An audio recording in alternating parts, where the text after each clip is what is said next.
Happy Monday, and welcome to another episode of Cases That Should Have Gone to the Supreme Court of Canada, but didn't. Today, we're talking about the Doctrine of Prematurity in administrative law.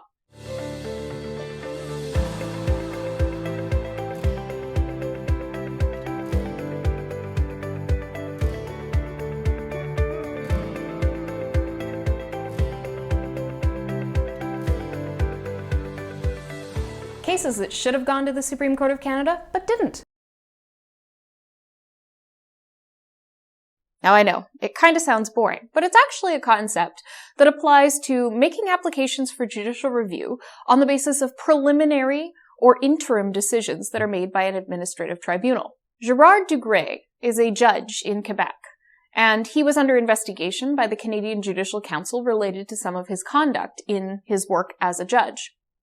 During the investigation process, he filed a number of applications seeking judicial review of interim decisions made by the Canadian Judicial Council, none of which actually determined the ultimate issues in his case about whether he is to be disciplined or whether he is to be sanctioned for the conduct that he engaged in while on the bench.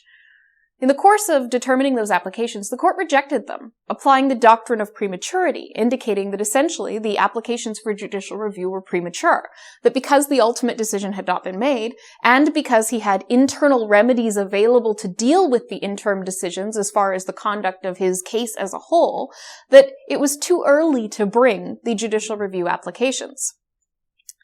The judge argued that effectively this was an inconsistent application of the case law, and that every decision made by an administrative actor is subject to judicial review, even if it is an interim decision, because of course the making of the interim decision affects the substantive rights and potentially the outcomes that a person faces while their case is pending.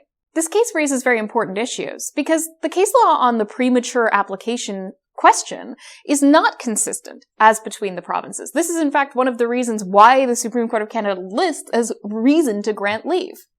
There are all sorts of premature decisions made by administrative tribunals that are subject to judicial review. And it's only because in this case there were internal remedies available to him that the court said that the applications were premature. But what happens to individuals where there aren't internal remedies? Does the Doctrine of Prematurity apply to those? And what if the internal remedies aren't satisfactory and ultimately just delay the question for judicial review to the end of the proceeding, where the outcome of the judicial review might not actually accomplish the goal of the judicial review itself, particularly where somebody like Judge Dugray is seeking a stay of the investigative proceedings while they are happening. These are important issues for the Supreme Court of Canada to decide. Administrative actions are becoming more and more common in Canada. The Canadian Judicial Council is becoming surprisingly more and more active in policing the roles of judges. Administrative tribunals are cropping up all over the place to deal with all sorts of common issues, including in British Columbia, dealing with the civil resolution of people's cases, dealing with residential tenancy across Canada, dealing with driving prohibition issues. And so, how is there not a reason for the Supreme Court of Canada to decide these cases and to decide when the Doctrine of Prematurity applies, or whether the Doctrine of Prematurity is really run its course in Canadian law? And this was an important opportunity that was unfortunately missed. And it means that more judicial reviews are going to be filed, dismissed potentially on the basis of the Doctrine of Prematurity, which might be outdated, or which might not properly apply without proper guidance from the Supreme Court of Canada, particularly in a post-Vavilov world.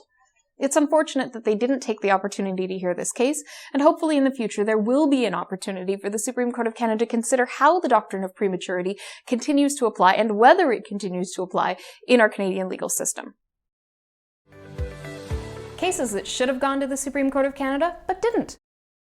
Thank you for tuning in to another episode of Cases That Should Have Gone to the Supreme Court of Canada, but didn't. I'm Kyla Lee at Acumen Law Corporation. Thank you to Brazen Bull Creative for putting together these videos. Please like, subscribe, and share with your friends.